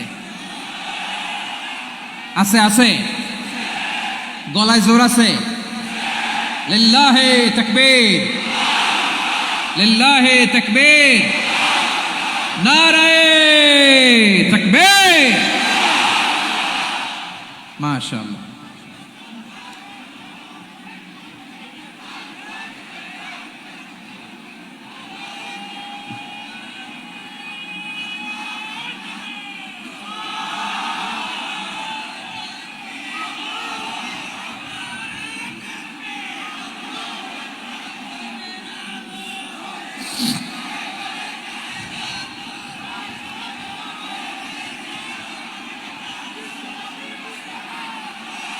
মাশাআল্লাহ মাশাআল্লাহ। থামুন থামুন আমার ভাইরা, বিশ্বনবীর বয়স তখন প্রায় 51 বছর। কত বছর? বিশ্বনবীর সবচেয়ে কাছের মানুষ খাদিজা রাদিয়াল্লাহু তাআলা আনহা ইন্তেকাল করেছেন। বিশ্বনবী বড্ড কষ্ট পেলেন, হৃদয়টা ভেঙে খান খান। যিনি ঘরের ভেতরে বিশ্বনবীকে সান্ত্বনা দিতেন, ভালোবাসা দিতেন, বাইরে গেলে কুরাইশরা বকাঝকা করে, অত্যাচার করে, কিন্তু আম্মাজান খাদিজা রাদিয়াল্লাহু তাআলা আনহা ঘরটারে এমন শান্তির নীড় বানায় রেখেছেন, এই ঘরের ভিতরে ঢুকলে বিশ্বনবীর কলিজাটা ঠান্ডা হয়ে যেত। এজন্য রব্বুল আলামিন বলেন, খাদিজা, ও আমার বান্দি খাদিজা, জান্নাতে এমন স্পেশাল একটা ঘর আমি তোমার জন্য রেডি করে রেখেছি। ওই ঘরের মধ্যে কোনো আওয়াজ নাই, ওই ঘরের মধ্যে কোনো নয়েজ নাই, ওই ঘরে কোনো বিশৃঙ্খলা নাই। কারণ মক্কার জমিনে আমার নবী কুরাইশদের বিশৃঙ্খলা, নয়েজ আর ঝামেলাগুলোকে উপেক্ষা করে যখন তোমার ঘরের ভিতরে ঢুকতো, ঘরটারে তুমি শান্তির নীড়, ঠান্ডা, নীরব, নিস্তব্ধ, নিঝুম আর শান্তির নীড় বানিয়ে রেখেছ। এজন্য জান্নাতে স্পেশাল একটা শান্তির নীড় আমি তোমারে উপহার দেব। ওই প্রিয়তমা স্ত্রী খাদিজা ইন্তেকাল করলেন, বিশ্বনবীর হৃদয় ভেঙে খান খান। আবার ওনার চাচা আবু তালেব ইন্তেকাল করলেন, যিনি পলিটিক্যাল শেল্টার দিতেন নবীকে। কে দিতেন? আবু তালেবের ভয়ে, বিশ্বনবীর এই চাচার ভয়ে কোনো মুশরিক নবীর গায়ে হাত দেওয়ার সাহস পায় নাই। এখন স্ত্রীও নাই, চাচাও নাই, নবীকে আশ্রয় দেওয়ার কেউ নাই, নবীর চারদিকে অন্ধকার। নবী এখন কই যাবেন? আমার পেয়ারা নবী নতুন স্টেশন খুঁজতেছেন, নতুন দাওয়াতি প্ল্যাটফর্ম খুঁজতেছেন। তিনি যায়েদ বিন হারেসা রাদিয়াল্লাহু তাআলা আনহুকে নিয়ে মক্কার পাশের একটা নেইবরিং সিটি তায়েফে চলে গেলেন। কোথায় চলে গেলেন? লালমনিরহাটের ভাইয়ের আওয়াজ করে বলেন, কোথায় গেলেন? তায়েফে চলে গেলেন দিনের দাওয়াত দেওয়ার জন্য। কি দেওয়ার জন্য? নাকি জমি কিনতে গেছিলেন? জমি কিনতে, দুনিয়ার যশ খ্যাতির জন্য, নিজের কোনো লাভের জন্য? তায়েফবাসীদেরকে জাহান্নামের আগুন থেকে বাঁচানোর জন্য। আওয়াজ করে বলতে হবে, ঠিক কিনা? বিশ্বনবী বিশাল মরুপথ, পাহাড়ি পথ পাড়ি দিয়ে তায়েফের মরুজমিনে গেলেন কোরআনের দাওয়াত নিয়ে, ইমানের দাওয়াত নিয়ে। কিন্তু তায়েফের লোকেরা বিশ্বনবীর দাওয়াতকে শুধু প্রত্যাখ্যান করেই থামে নাই, তারা বিশ্বনবীর সাথে অত্যন্ত খারাপ আচরণ করেছে। বিশ্বনবীকে শারীরিকভাবে হেনস্থা করেছে, আমার নবীকে শারীরিকভাবে অত্যাচার করেছে, আমার পেয়ারা নবীর গায়ে পাথর মেরেছে, বিশ্বনবীর গা বেয়ে ঝরঝর করে রক্ত ঝরেছে, নবী জামিনের মধ্যে লুটিয়ে পড়েছেন, আবার মেরেছে, আবার নবী হাঁটতে শুরু করলেন, পেছন থেকে আবার মেরেছে, আবার নবী রক্তাক্ত হয়ে জামিনের মধ্যে লুটিয়ে পড়লেন, আবার মেরেছে। বিশ্বনবীর মতো এত সুশ্রী মানব, বিশ্বনবীর মতো এত শুভ্র মানব, বিশ্বনবীর মতো এমন চমৎকার দেহাবয়ব দিয়ে রব্বুল আলামিন কাউকে বানান নাই। এরকম চমৎকার মানুষটাকে তারা তায়েফের ওই জমিনে রক্তাক্ত করেছে। বিশ্বনবী দুনিয়ার কোনো স্বার্থের জন্য সেখানে যান নাই, নিজের কোনো লাভের জন্য, প্রাপ্তির জন্য যান নাই, তায়েফবাসীদের জাহান্নামের আগুন থেকে বাঁচাতে গিয়েছেন। ঠিক কিনা বলেন? খেয়ে না খেয়ে দিন প্রচারের কাজে নিজেকে দিয়েছ বিলিয়ে, তায়েফের কাফিরেরা চিনল না সে আলো, দুষ্ট ছেলেদের পিছু দিল লেলিয়ে, পাথরের আঘাতে ক্ষত বিক্ষত হয়ে সারা শরীর থেকে রক্ত ঝরে। হে রাসূল তোমাকে ভুলি আমি কেমন করে, হে রাসূল তোমাকে ভুলি আমি কেমন করে। পারেন না আপনারা? ধরুন আমার সাথে, হাজার ব্যথা বেদনার পরে ফিরে আসনি তুমি আপন ঘরে, দিনের আলো তুমি ছড়িয়ে দিতে চলে গেলে মদিনায় মক্কা ছেড়ে। হে রাসূল তোমাকে ভুলি আমি কেমন করে, হে রাসূল তোমাকে ভুলি আমি কেমন করে, ঠিক কিনা বলেন? প্রিয় ভাইরা, তায়েফের ছেলেরা নবীকে রক্তাক্ত করল। আমার নবী কই যাবে? কই যাবে? মক্কায় জায়গা নাই, তায়েফে জায়গা নাই। তায়েফ থেকে ভারাক্রান্ত মন নিয়ে আমার নবী মক্কায় ফিরে আসলেন। বিশ্ব নবী মক্কায় ঢুকতে পারেন না। মক্কার মরুভূমির দিকে তাকিয়ে, উপত্যকার দিকে তাকিয়ে বিশ্বনবী ধা ধা করে কাঁদেন, ঝরঝর করে। নবীর চেহারা মোবারক থেকে চোখের পানিগুলো বেয়ে বেয়ে পড়ে। আমার জন্মস্থান, আমার শৈশব, কৈশোর, যৌবন কেটেছে এই মক্কায়, আমার এলাকায় আমি ঢুকতে পারি না। বিশ্বনবী মক্কার অনতি দূরে দাঁড়িয়ে জায়েদকে পাঠালেন, জায়েদ যাও দেখো কেউ আমাকে সাপোর্ট করার মতো আছে কিনা, যাও অমুকের কাছে যাও। জায়েদ গেলেন, তারাও প্রত্যাখ্যান করে ফিরিয়ে দেয়। বিশ্বনবী বললেন যাও অমুক লোকের কাছে যাও, তিনিও প্রত্যাখ্যান করে ফিরিয়ে দিলেন। কেউ বিশ্বনবীকে আশ্রয় দিতে রাজি হয় না। নিজ জন্মভূমিতে বিতাড়িত বিশ্বনবী, সর্বশেষ বিশ্বনবী বললেন যাও মুতঈম ইবনে আদির ঘরে যাও। মুতঈম ইবনে আদি মুশরিক, তার কাছে যাও। গেলেন, মুতঈম ইবনে আদি রাজি হয়ে গেল। সুবহানাল্লাহ বলেন। দেখেন, অনেক বিপদের সময়ও আমি নিজে সাক্ষী, সামাজিকভাবে, রাজনৈতিকভাবে কত ঝঞ্ঝা, কত ষড়যন্ত্র, কত কনস্পাইরেসি পাড়ি দিয়ে আমাদেরকে সামনে এগিয়ে যেতে হয়। এই শত্রুদের ভেতরেও একজনকে দাঁড় করিয়ে দেয় যে আল্লাহর কোরআনের জন্য রেডি হয়ে যায়। পড়েন সুবহানাল্লাহ। মুতঈম ইবনে আদি, আল্লাহ তার মনকে নরম করে দিলেন। মুতঈম বলে, মুহাম্মদ আমি তোমাকে আশ্রয় দিব। তার দুই ছেলেকে পাঠালেন, যাও খোলা তলোয়ার নিয়ে, স্কট দিয়ে, গার্ড অফ অনার দিয়ে মোহাম্মদকে মক্কায় ঢুকাও, আর বলো আমি আমান দেব। আমান কি দিব? আমান মানে সিকিউরিটি, নিরাপত্তা। সিকিউরিটি ছাড়া, আমান দেওয়া ছাড়া কেউ থাকতে পারতো না মক্কায়। দুই ছেলে বিষ্ণু ইসা ইসলামকে নিয়ে আসলো। নবী কাবার চারদিকে তাওয়াফ করলেন, নামাজ পড়লেন। আবু জাহেল, উতবা, শাইবা, ওয়ালিদ ইবনে মুগীরা সবাই দেখে, কেউ কিছু করতে পারে না। কারণ মুতঈম ইবনে আদি ঘোষণা দিয়েছেন আমি মুহাম্মদকে আমান দিয়েছি, মুহাম্মদের গায়ে যেন কেউ স্পর্শ না করে। আওয়াজ করে পড়েন সুবহানাল্লাহ। নবীর এই বিপদকালে মুহূর্তে মুতঈমের হৃদয়টারে নরম করে দিল কে? আচ্ছা, লালমনিরহাটের ভাইয়েরা বলেন, এই মুতঈম কি মুসলিম ছিল না মুশরিক? সবাই বলতে হবে মুসলিম না মুশরিক? তাহলে মুশরিকের কাছ থেকে নবী পলিটিক্যাল অ্যাসাইলাম, আধুনিক রাষ্ট্রবিজ্ঞানের ভাষায় পলিটিক্যাল অ্যাসাইলাম, যেটাকে বলে রাজনৈতিক আশ্রয়, ওনার আমান বা নিরাপত্তার এই ঘোষণায় তিনি মক্কায় ঢুকলেন। যতদিন নিরাপত্তা ছিল ছিলেন। মুতঈম যখন মারা গেল, বিষ্ণু ইসা ইসলাম হিজরত করে মদিনায় চলে গেলেন। সুবহানাল্লাহ।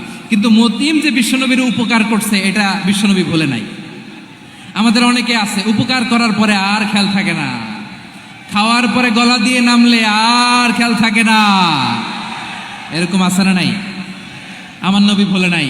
বদরের প্রান্তরে 70 জন কাফেরকে যখন বন্দী করে বিশ্বনবীর সামনে হাঁটু গেড়ে দাঁড় করানো হলো, বসানো হলো, 70 জন কাফের। কয়জন?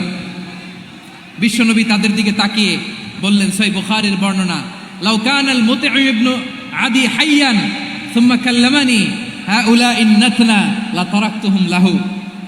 বদরের প্রান্তরে 70 জন বন্দী কাফিরের দিকে তাকিয়ে আমার নবী বললেন, আজকে মুতঈম ইবনে আদি যদি বেঁচে থাকতো আর তোমাদের 70 জনের ব্যাপারে যদি মুতঈম এক বাক্যে একটা সুপারিশ করত, তার সম্মানে আজকে তোদের সবাইকে আমি মাফ করে দিতাম। সুবহানাল্লাহ নাই? ওই যে চিল্লাচিল্লি যে কথা বোঝে নাই, কোন জিনিস মিস করছে ওরা নিজেরাও বোঝে নাই। বিশ্বনবী মুতঈমের এই সাহায্যের কথা বলে নাই। 70 জন মুশরিক হাঁটু গেড়ে বসা, নবী চাইলে এখনই এক্সিকিউশন অর্ডার দিতে পারে। তিনি বললেন, আজকে যদি মুতঈম বেঁচে থাকতো আর মুতঈম যদি তোদের জন্য সুপারিশ করতে, এই আবর্জনাগুলোর ব্যাপারে সুপারিশ করতে, আমি মুহূর্তেই তোদেরকে এমনি মাফ করে দিতাম। এবার বলেন, ইসলাম কি ন্যারো মাইন্ডেড না ব্রড মাইন্ডেড? শুধু তাই নয়, যাকে যে সম্মান দেয়ার আমার নবী দিতেন, হোক আস্তিক হোক নাস্তিক, হোক মুসলিম হোক অমুসলিম। বিষ্ণু ইসা ইসলাম যখন রোমান সম্রাটের কাছে চিঠি লিখেছেন, আমার প্রিয় লালমনিরহাটের ভাইরা, অল্প কয়েক মিনিট কয়েকটা জরুরি কথা বলবো। এদিকে তাকান, এদিকে তাকান। রোমান সম্রাটের কাছে বিশ্বনবী যখন চিঠি লিখলেন মিন মুহাম্মদ রাসূলিল্লাহ ইলা হিরাকলা আযীমির রোম। মুহাম্মদের পক্ষ থেকে হিরাক্লিয়াসের কাছে, যিনি হচ্ছেন আযীমের রোম, এটা নবী নিজ থেকে বানায় লেখছেন অতিরিক্ত সম্মান দিয়ে। কোন রাষ্ট্রপ্রধান যখন আসে তাদেরকে আমরা কি বলি জানেন? তার নামের শেষে HE এটা লিখতে হয়, H.E. মানে হিজ এক্সেলেন্সি। কি লেখে? হিজ এক্সেলেন্সি অথবা ইউর হাইনেস, ইউর ম্যাজেস্টি। দেখেন, বিশ্বনবী সাল্লাল্লাহু আলাইহি ওয়াসাল্লাম সব নবীদেরও নবী। তিনি একজন মুশরিক খ্রিস্টান সম্রাট, রোমান সম্রাটের কাছে চিঠি লিখতে যায়, লিখতেছে ইলা হিরাকলা আযীমের রোম, হিরাক্লিয়াসের কাছে আমার চিঠি, যিনি রোমের আযীম, হিজ হাইনেস, মানে রোমের অনেক সম্মানিত এক বাহাদুর। আওয়াজ করে বলেন সুবহানাল্লাহ। তার মানে যাকে যে সম্মান দেয়ার এটা বিশ্বনবী দিতেন। এমনকি যে ইহুদিরা ভালো ছিল, এই ইহুদিদেরও প্রশংসা করেছেন বিশ্বনবী মুহাম্মদুর রাসূলুল্লাহ সাল্লাল্লাহু আলাইহি ওয়াসাল্লাম। এক ইহুদির প্রশংসা করেছেন বিশ্বনবী। ইহুদির কার? কার? আমি তো আমার ভাইয়ের প্রশংসা করি না, আমি তো এক আলেম আরেক আলেমরে স্পেস দেই না, আমি তো এক দায়ী আরেক দায়ীর সাথে বসতে চাই না। আমার নবী ইহুদির প্রশংসা করে। কার প্রশংসা? ওই ইহুদির নাম ছিল মুখাইরিক। সিরাত গ্রন্থ ঘাটলে পাবেন। তিনি বলেছেন মুখাইরিক খাইরু ইয়াহুদ, Mukhairiq is the best of the Jews. জুইশদের মধ্যে সে সবচেয়ে ভালো। কেন প্রশংসা করলেন তার? এর কারণ মদিনা চার্টারে কথা ছিল সব ধর্মের মুসলিম, মুশরিক, ইহুদিরা মিলে মদিনাকে রক্ষা করবে। কিন্তু তৃতীয় হিজরিতে যখন উহুদের যুদ্ধ শুরু হলো, সবার কথা ছিল যেই আক্রমণ করে আমরা মদিনাকে বাঁচাবো। কোন শহরকে বাঁচাবো? মদিনাকে। কিন্তু কুরাইশরা যখন অ্যাটাক করলো, ইহুদিরা আর আসে না, ইহুদিরা আর বেরোয় না। বিষ্ণু বললেন, ওহে ইহুদিরা, তোমরা না চুক্তি করলে আমার সাথে যে মদিনা বাঁচাতে সবাই ঝাঁপিয়ে পড়বো, আসো। একটা ইহুদিও বেরোয় না, কেউ আসে না সেদিন, একজন ছাড়া। তার নাম মুখাইরেক। তার নাম কি? মুখাইরেক বাহাদুরের মতো ঘোড়সাওয়ার হয়ে বেরিয়ে গেলেন এবং বললেন, গোটা ইহুদি সাম্রাজ্যের একজনও যদি না আসে, আমি মুখাইরেককে কেউ ঘরে আটকে রাখতে পারবে না। বেরিয়ে আসলেন, এসে বললেন, আমি মুহাম্মদের পক্ষে যুদ্ধ করব। আমি মারা গেলে আমার সম্পদ আমার উত্তরাধিকারীরা পাবে না, আমার সম্পদ তোমরা মুহাম্মদকে দিয়ে দিবা। সুবহানাল্লাহ বলেন। উহুদের ময়দানে 70 জন মুসলমান শহীদ হলো। এই ইহুদি, সেও মুসলমানের পক্ষে যুদ্ধ করে নিহত হলো। সুবহানাল্লাহ বলেন। মুসলিমদের লাশ যখন নিয়ে আসা হলো, এই মুখাইরিকের লাশও নিয়ে আসা হলো। মুসলিমদের লাশের পাশে মুখাইরিকের লাশ দেখে বিশ্বনবী মুখাইরিকের প্রতি অনেক খুশি হলেন। আর বিশ্বনবী খুশি হয়ে বললেন, মুখাইরিক খায়রু ইয়াহুদ, মুখাইরিক যদিও তুমি ইহুদি, তারপরে তুমি সব ইহুদিদের মধ্যে সেরা ইহুদি। পড়েন সুবহানাল্লাহ। আমার নবী ইহুদিকেও সম্মান দিতে কার্পণ্য করে নাই। আওয়াজ করে বলেন আল্লাহু আকবার। প্রিয় ভাইরা, এবার সর্বশেষ আওয়াজ করে বলেন, ইসলাম কি ন্যারো মাইন্ডেড নাকি ব্রড মাইন্ডেড? সবাই বলেন, ন্যারো মাইন্ডেড না ব্রড মাইন্ডেড? এজন্য অমুসলিম হইলেই তারা আমাদের শত্রু নয়। শত্রু কারা? এই লালমনিরহাটের ভাইয়েরা শোনেন, শত্রু কারা? যে সমস্ত অমুসলিম আমাদেরকে নিশ্চিহ্ন করে দিতে চায়, যে সমস্ত অমুসলিম আমাদের ভূখণ্ড থেকে আমাদেরকে তাড়িয়ে দিতে চায়, যে সমস্ত অমুসলিম আমার ধর্ম নিয়ে তুচ্ছতাচ্ছিল্য করে চিল্লায় বলেন ঠিক কিনা, তারা আমাদের শত্রু। সাধারণ অমুসলিমরা আমার শত্রু নয়। এই যে হিন্দুরা থাকে, এরা আমার ভাই, বৌদ্ধরা আমার ভাই, খ্রিস্টানরা আমার ভাই, ইহুদিরা আমার ভাই। তারা দিনই ভাই নয়, তারা মায়ের পেটের ভাই নয়, তারা মানবিক দিক থেকে ভাই। ও মানুষ, আমিও মানুষ। ইসলাম মানুষকে সম্মান করে, চিল্লায় বলো ঠিক কিনা। যারা আমাদের অস্তিত্বকে নিশ্চিহ্ন করতে চায়, যারা আমাদের ভূখণ্ডকে দখল করতে চায়, যারা আমাদেরকে নিয়ে মকারি করে, ফান করে, টিটকারি করে, আমার ধর্ম নিয়ে খেলা করে, তাচ্ছিল্য করে, ওদের বিরুদ্ধে আমাদের জিহাদ। সাধারণ মুসলিম আমাদের শত্রু নয়। আপনি জানেন, নিউ ইয়র্কে, আমি তো নিউ ইয়র্কে ছিলাম অনেকদিন, ওখানে ফিলিস্তিনিদের পক্ষে যখন আমরা মিছিল করেছি, অনেক ইহুদি আমাদের সাথে মিছিলে দাঁড়িয়েছে।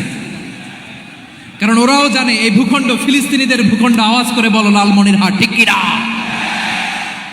ইসরায়েলের রাজধানী খোদ তেল আবিবে অনেক ইহুদিরা বেঞ্জামিন নেতানিয়াহু তার বিরুদ্ধে মিছিল করেছে। তো তারা কি আমাদের শত্রু? না। অনেক খ্রিস্টান আমাদের সাথে আমাদের স্বার্থ রক্ষায় আমাদের পাশে দাঁড়িয়েছে। খেয়াল রাখবেন, হিন্দু আর হিন্দুত্ববাদ এক নয়, ইহুদি ধর্ম আর জায়নিজম এক নয়। জায়নিজমের বিরুদ্ধে আমাদের সংগ্রাম, আমাদের জেহাদ, চিল্লায় বলেন ঠিক কিনা? এই যে ফিলিস্তিনের ভাইরা, তারা তাদের স্বাধীনতা সংগ্রামের জন্য লড়াই করছে, করে যাচ্ছে, আমরা এটাকে সমর্থন জানাই, চিল্লায় বলো ঠিক কিনা? কাশ্মীরের ভাইরা স্বাধীনতার জন্য সংগ্রাম করছে, আমরা সেই সংগ্রামকে সমর্থন জানাই, আওয়াজ করে বলো ঠিক কিনা? যারাই আমাদের ইসলামকে নিশ্চিহ্ন করতে চায় তাদের বিরুদ্ধে আমাদের সংগ্রাম, আওয়াজ করে বলতে হবে ঠিক কিনা? ওই সমস্ত দুর্বৃত্তদের সাথে আমাদের কোনো সম্পর্ক নাই। আমরা যদি ঐক্যবদ্ধ থাকতে পারি, ওই দুর্বৃত্তরা চান্স পাবে না। আমরা ঐক্যবদ্ধ থাকতে রাজি আছি। লালমনিরহাটের ভাইয়েরা, আমরা ঐক্যবদ্ধ থাকলে ওই দুর্বৃত্তদের কালো হাত ভেঙে দিতে আমাদের সময় লাগবে না। তাদের কালো হাত ভেঙে দিতে রাজি আছে মুসলমান? কারা কারা রাজি? দু হাত তুলে দেখাও।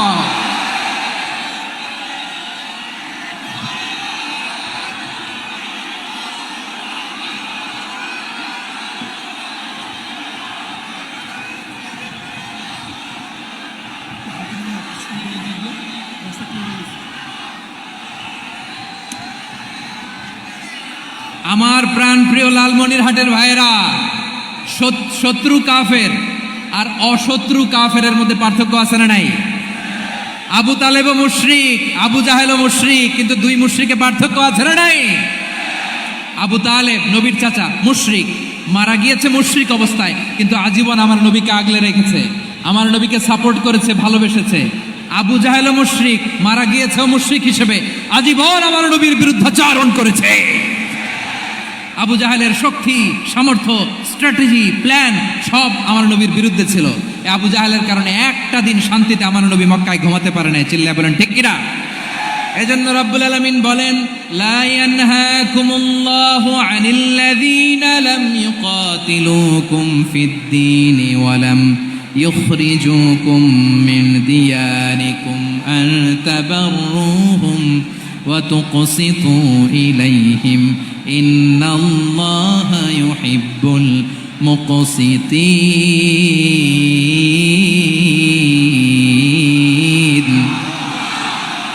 আল্লাহ বলে, গোলামেরা শোনো শোনো, যে সমস্ত অমুসলিম তোমাদের সাথে ধর্মযুদ্ধে লিপ্ত হয় না, তোমাদের বিরুদ্ধে যে সমস্ত অমুসলিম অস্ত্র ধরে না, যে সমস্ত অমুসলিম তোমাদেরকে তোমাদের জন্মস্থান থেকে, ভূখণ্ড থেকে তাড়িয়ে দেয় না, তাদের সাথে ভালো আচরণ করতে আমি আল্লাহ নিষেধ করি নাই। তাদের সাথে সদাচরণে কোনো নিষেধাজ্ঞা নাই, বরং তাদের সাথে সদাচরণ করো, এটাই আমি আল্লাহ চাই। তাহলে আমার যে অমুসলিমরা আমাদের সাথে শত্রুতা করে না, তুচ্ছতাচ্ছিল্য করে না, আমাদের ভূমি থেকে আমাদেরকে উচ্ছেদ করতে চায় না, আমাদের বিরুদ্ধে অস্ত্র ধরে না, ওই অমুসলিম ভাইদের সাথে আমাদের কোনো দ্বন্দ্ব আছে? কোনো বিরোধ আছে? বরং আছে ভালোবাসা। বরং আছে কি? এই ভালোবাসা দিয়ে আমরা বিশ্ব জয় করব। রাজি আছে মুসলমান? আমাদের পুঁজি ভালোবাসা। আমাদের পুঁজি কি? এবার আওয়াজ করে বলেন, আমার এই পুরো আলোচনা থেকে the religious coexistence, peaceful coexistence, শান্তিপূর্ণ সহাবস্থান, কমিউনাল হারমোনি, এই সাম্প্রদায়িক সম্প্রীতি, এই আলোচনা থেকে কি বুঝলেন? ইসলাম কি ন্যারো মাইন্ডেড না ব্রড মাইন্ডেড? এই ব্রড মাইন্ডেড হৃদয় নিয়ে, ভালোবাসা দিয়ে আমরা বিশ্ব জয় করতে চাই। রাজি আছেন? আল্লাহ কবুল করুক, আমরা সবাই পড়ি আমিন। লালমনিরহাটের জেলা স্টেডিয়ামে আমার প্রিয় মায়েরা, বোনেরা, আপনাদের জন্য একটা হাদিস বলে শেষ করব। বিশ্বনবী বলেন, আমার মায়েরা খেয়াল করে শুনুন, বিশ্বনবী আপনাদের উদ্দেশ্য করে বলেন, আল মারআতু ইযা সাল্লাত খামসাহা ওয়া সামাত শাহরাহা হাফিজাত ফুরুজাহা আতাআত বা'লাহা ফালতাদখুল মিন আইয়ি আবওয়াবিল জান্নাতি শাআত। বিশ্বনবী বলেন, ও রমণীরা, ও নারীরা, যে সমস্ত নারী এই চারটা কাজ করবে, এই চারটা কাজের গ্যারান্টি দিবে, তাদেরকে জান্নাতের 8টা দরজার গ্যারান্টি দেয়া হবে। কি চারটা কাজ? 1 নাম্বার, আল মারআতু ইযা সাল্লাত খামসাহা, যে নারী 5 ওয়াক্ত নামাজ পড়ে। কি করে? জেলা স্টেডিয়ামে অবস্থানরত আমার নারীরা, বোনেরা, বিশ্বনবী আপনাদেরকে 4টা কাজের কথা বলেছেন, খুব বেশি না। 4টা করলে 8 জান্নাতের দরজা সব খোলা। কোনটা দিয়ে যাবেন?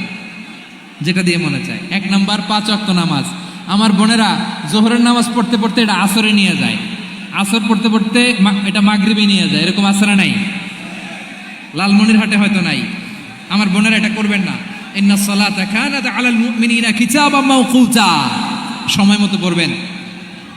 সামাত শাহরা, রমাদানের রোজাগুলো রাখবেন। হাফিজাত ফুরুজাহা, যে নারী তার চরিত্রকে হেফাজত করে, তার প্রাইভেট হেফাজত করে, তার লজ্জাস্থান হেফাজত করে। ও মায়েরা, আপনার এই গর্ভ যে কত দামি আপনি জানেন না। আপনার এই গর্ভ থেকে জন্মাবে আগামীর সালাহুদ্দিন আল আইয়ুবী। আপনার গর্ভ থেকেই জন্মাবে ইমাম আল মাহদি আল মুনতাজার। আপনার পেট থেকে জন্মাবে আবু সাইদের মতো বীর সৈনিক। আপনার পেট থেকে জন্মাবে মুগ্ধের মতো বীর মুজাহিদ। আপনি জানেন না কে আসবে আপনার পেট থেকে। সময়টাকে কাজে লাগান, ইসলামকে বুঝেন, মানেন, আমাদের ইসলামিক লেকচারগুলো শোনেন। আমরা যে বার্তাগুলো, ইনস্ট্রাকশনগুলো, দিক নির্দেশনাগুলো আপনাদের খেদমতে রাখি, এগুলো মেনে চলুন। আপনিই পারেন আপনার ঘরটাকে জান্নাতের টুকরা বানাতে। একটা family, it's a very big institution and you are the MD, the managing director of this institution. চিল্লায় বলেন ঠিক কিনা? চাইলেই পারেন ঘরটারে জান্নাতের টুকরা বানাতে। 5 ওয়াক্ত সালাত, রমাদানের রোজা, নিজের চরিত্রের হেফাজত, ও আতাআত বালাহা, স্বামীর আনুগত্য। এটাতে অনেকে ভুল করে থাকে। হায় রে আমার বোনেরা, স্বামীর আনুগত্যকে এটা নিজের অপমান মনে করবেন না। আপনার স্বামী আপনার সবচেয়ে বড় গার্ডিয়ান, তিনি আপনার সবচেয়ে ভালো চায়। নারী কখনো গার্ডিয়ানশিপের বাইরে থাকতে পারে না। হয় আপনি বাবার গার্ডিয়ানশিপের ভেতরে, বাপ না থাকলে ভাই আপনার গার্ডিয়ান, ভাই না থাকলে চাচা গার্ডিয়ান, বিয়ের পরে আপনার স্বামী আপনার গার্ডিয়ান। শরিয়া সম্মত স্বামীর আদেশগুলো আপনি মেনে চলবেন, কিন্তু শরিয়া বিরুদ্ধ কোনো আদেশ মানতে আপনি বাধ্য নয়। আওয়াজ করে বলুন সবাই ঠিক কিনা? এই 4টা কাজ যদি কোনো নারী করে, বিষ্ণুই বলেন জান্নাতের 8টা দরজা খোলা, তোমার যেটা দিয়ে মনে চায় সেটা দিয়ে জান্নাতে তুমি এন্ট্রি নিতে পারবা। আমরা এখানে লালমনিরহাটের সোহরাওয়ার্দী ময়দানে আজকে যেমন একত্রিত হতে পারলাম, আল্লাহর জান্নাতেও যেন একত্রিত হতে পারে। আল্লাহ তুমি তৌফিক দান করো। আল্লাহ আমার এই কলিজার টুকরা যুবক ভাইদেরকে তুমি উমরে ফারুকের মতো কবুল করো। জেলা স্টেডিয়ামে অবস্থানরত আমার মা বোনদেরকে তুমি ফাতেমার মতো, খাদিজার মতো কবুল করো। আমাদের কলিজার টুকরা সন্তানদেরকে তুমি সালাউদ্দিন আল আইয়ুবীর মতো কবুল করো। এই যে ইসলামিক সোসাইটি লালমনিরহাটকে আল্লাহ তুমি কবুল করো। আল্লাহ যে কথাগুলো বললাম এগুলো প্রথমে আমাকে, আমার সব ভাইদেরকে আমল করার তৌফিক দান করো।